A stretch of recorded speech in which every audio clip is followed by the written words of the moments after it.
Assalamualaikum warahmatullahi wabarakatuh.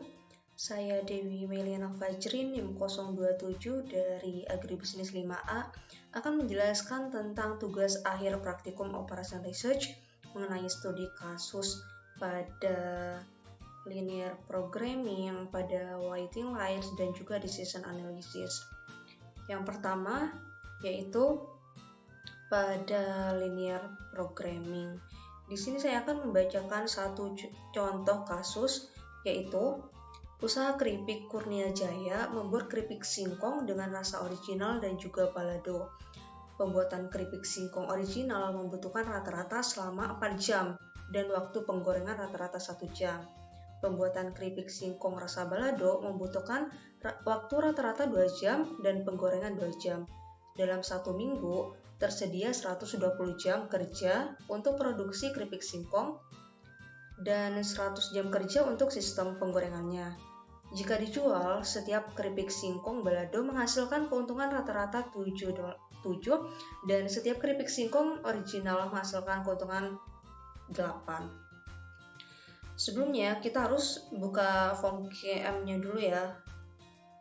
Di sini. Nah, lalu pilih yang pertama kan tadi ada ini kan pilihan linear programming. Lalu kita buka modul tree-nya, lalu pilih linear programming.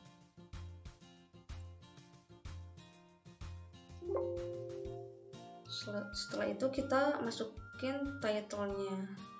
Title yang akan dimasukin. Tadi kan ada keripik singkong Kurnia Jaya. Kita tulis keripik singkong Kurnia Jaya. Lalu di situ kan ada number of constraint sama variabelnya. Di mana constraint tadi itu kan ada kendala yang ada di soalnya tadi kan ada 2, yaitu produksi dan juga tahap penggorengan. Sedangkan variabelnya juga ada 2 kan tadi, yaitu jenis singkong original dan juga rasa balado. Lalu perhatikan dengan teliti juga angka yang harus diisikan pada kolom maximize dan kolom persamaan. Tadi udah dimasukin, lalu klik OK. Nah, di sini udah klik ya. Lalu kita masukin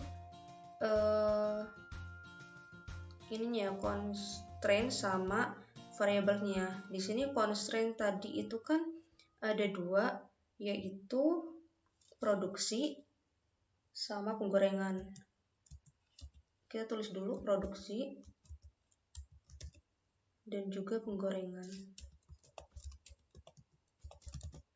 Lalu variabelnya tadi ada 2 juga, yaitu original.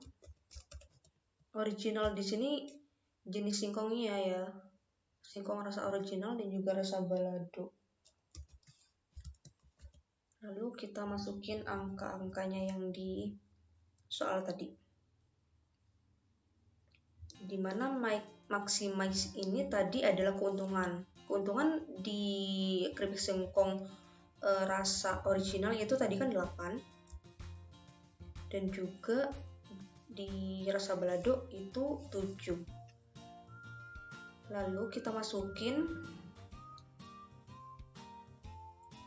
tahap produksi di singkong original itu ada 4 dan juga tahap penggorengannya ada 1 jam. Kita masukin angkanya semuanya ya. Angkanya ini bisa dilihat di contoh soal yang tadi. Kita masukin dan juga ada RHS. Kita masukin juga RHS ini waktu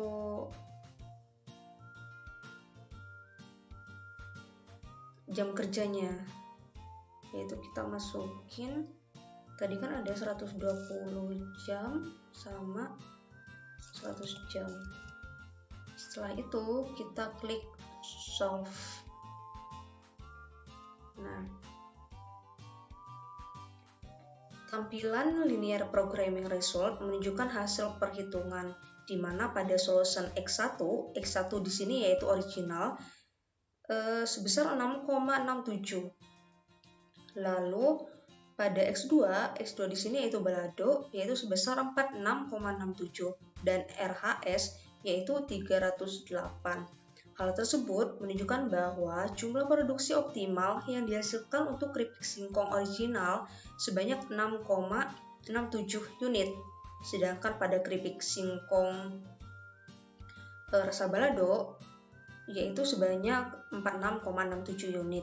Dan keuntungan yang diperoleh dari jumlah produksi adalah 308.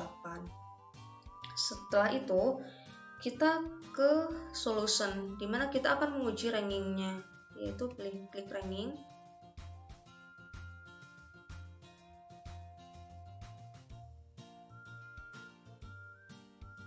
Nah, di sini sudah muncul ya data dari rankingnya.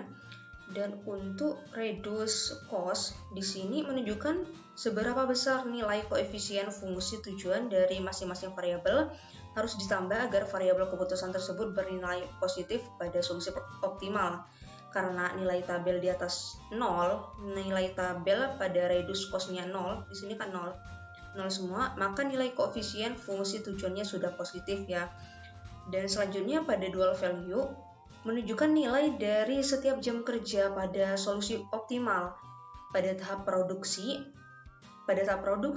nilainya yaitu 1,5 dan tahap penggorengannya nilainya 2. Dengan artian keuntungan akan bertambah 1,5 dan juga 2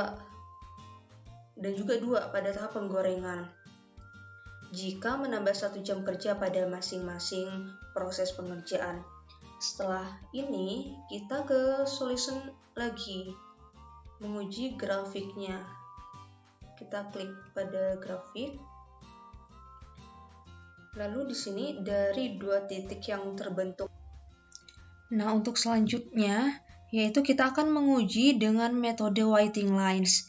Di sini ada satu contoh kasus yaitu pada perusahaan industri pertanian, akhir-akhir ini membuat sistem antrian pada tingkat kedatangan rata-rata pelanggan, yaitu 40 orang per jam. Sistem pelayanan satu persatu dengan waktu rata-rata 60 orang per jam. Beberapa pelanggan mengadu mengenai waktu menunggu yang berlebihan. Oleh karena itu, si manajer khawatir suatu saat akan kehilangan para pelanggannya. Maka, manajer perusahaan melakukan analisis menggunakan teori antrian. Di sini pertanyaannya yang pertama yaitu tingkat kegunaan bagian pelayanan atau disingkat dengan P. Yang kedua yaitu jumlah rata-rata dalam antrian atau LQ. Yang ketiga, jumlah rata-rata dalam sistem atau LS. Yang keempat, waktu menunggu rata-rata dalam antrian atau WQ. Yang kelima yaitu waktu menunggu rata-rata dalam sistem atau WS. Untuk selanjutnya yaitu kita buka POM-QM terlebih dahulu ya. Di sini ada modul tree dan untuk selanjutnya pilih yang whiting lines. Di sini banyak pilihan ya. Kita pilih yang MM1 sesuai dengan kasus karena dalam kasus itu cuman ada satu server aja. Jadi kita pilih yang MM1. Kita klik yang MM1. Di sini ada pilihan title. Kita tulis title kita sesuai dengan kasus. Yang pertama yaitu perusahaan pertanian sesuai dengan kasus ya. Di sini ada pilihan cost analysis di mana di sini ada no cost sama use cost. Itu sesuai sama kasusnya kalian ya. Yang tadi itu tanpa adanya biaya, jadi kita pilih yang no cost lalu klik OK. Nah, di sini kita tinggal masukin datanya aja. Yang pertama yaitu arrival rate atau lambda. Di sini tingkat kedatangan rata-rata. Tingkat kedatangan rata-rata itu tergantung dari soalnya kita ya. Tadi itu ada 40 orang per jam, berarti diisi 40. Dan untuk service rate-nya atau sistem pelayanan diisi dengan 60. Tadi kan 60 ya di kasusnya. Di sini ada number of servernya. Di sini sudah ketetapan ya, soalnya sesuai sama kasusnya kita tadi hanya ada satu server aja. Lalu diklik solve. Nah, ini adalah hasil dari interpretasinya, di mana yang pertama itu ada average server utilization, yaitu atau tingkat kegunaan bagian pelayanan, atau di sini disingkat sebagai P, yaitu sebesar 0,667. Yang kedua yaitu average number in the queue atau LQ, atau di sini jumlah rata-rata dalam antrian yaitu sebesar 1,33. Yang selanjutnya yaitu jumlah rata-rata dalam sistem atau LS. Di sini ada 2. Selanjutnya yaitu waktu menunggu rata-rata dalam antrian atau WIQ. Di sini nilai value-nya 0,03 atau dalam menit itu 2 menit. Yang ketiga yaitu yang terakhir waktu menunggu rata-rata dalam sistem atau WS. Di sini ada nilainya 0,05 dalam menit yaitu 3 menit. Selanjutnya kita ke solution ya. Kita klik yang tabel. Nah, di sini dalam bentuk tabelnya bisa dilihat sesuai sama kasusnya ya. Selanjutnya itu kita juga bisa melihat dalam segi grafiknya. Seperti ini.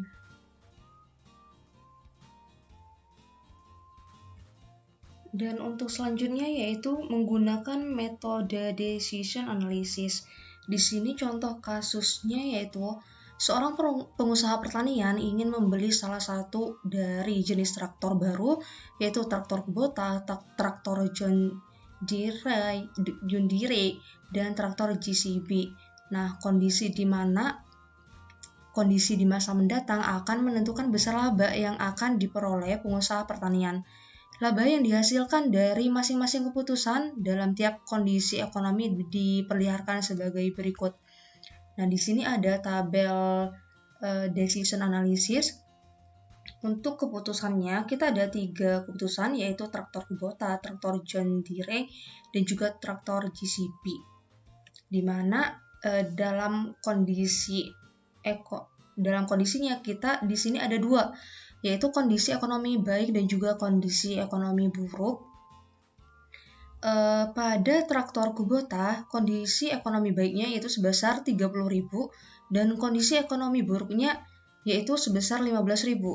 Pada traktor John Deere, kondisi ekonomi baik yaitu sebesar 20.000 dan kondisi ekonomi buruknya yaitu minus 10.000.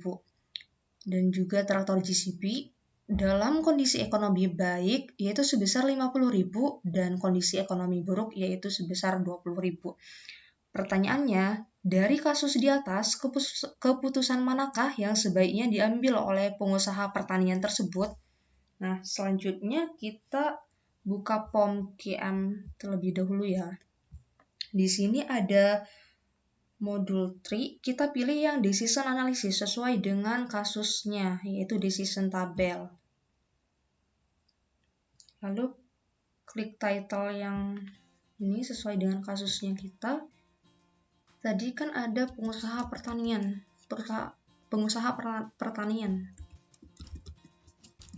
Kita klik pengusaha pertanian.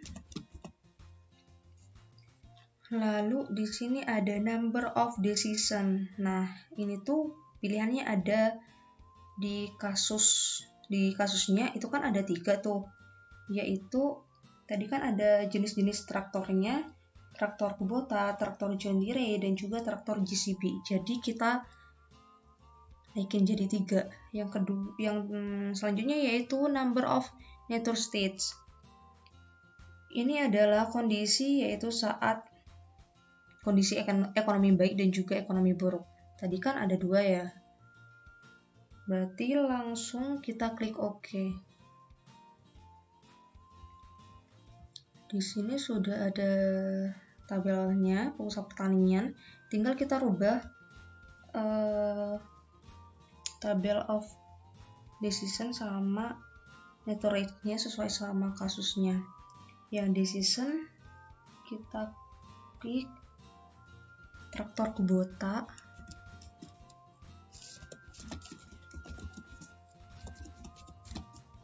Yang kedua yaitu traktor John Deere. Dan yang terakhir yaitu traktor JCB. Di sini state-nya kita rubah dalam kondisi ekonomi baik dan juga buruk, sesuai sama ini kita ya, kasusnya kita. Ekonomi baik dan kondisi ekonomi buruk. Lalu kita masukin data-datanya sesuai sama kasusnya. Yang pertama yaitu ini ada 30.000.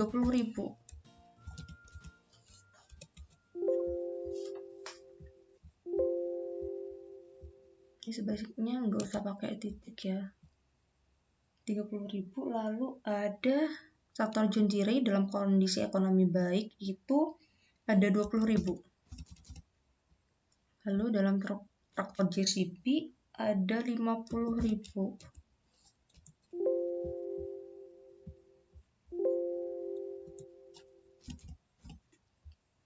Selanjutnya dalam kondisi ekonomi buruk pada traktor Kubota yaitu 15.000 dan traktor John Deere yaitu tadi minus 10.000. Dan yang terakhir traktor JCB yaitu 20.000. Setelah selesai kita langsung klik solve. Nah, di sini udah ada interpretasinya ya. Jadi di sini ada dua pilihan berdasarkan maksimin dan maksimax. Maksimin dan maksimax. Jadi jika pengusaha pertanian ingin mengambil berdasarkan maksimin, maka pilihannya yaitu berdasarkan traktor JCB yang ini, yang dengan nilai 20.000. Dan ketika pengusaha pertanian ingin mengambil berdasarkan maksimax, maka pilihannya adalah traktor JCB juga, yaitu dengan nilai 50.000. Jadi itu udah video dari saya. Terima kasih.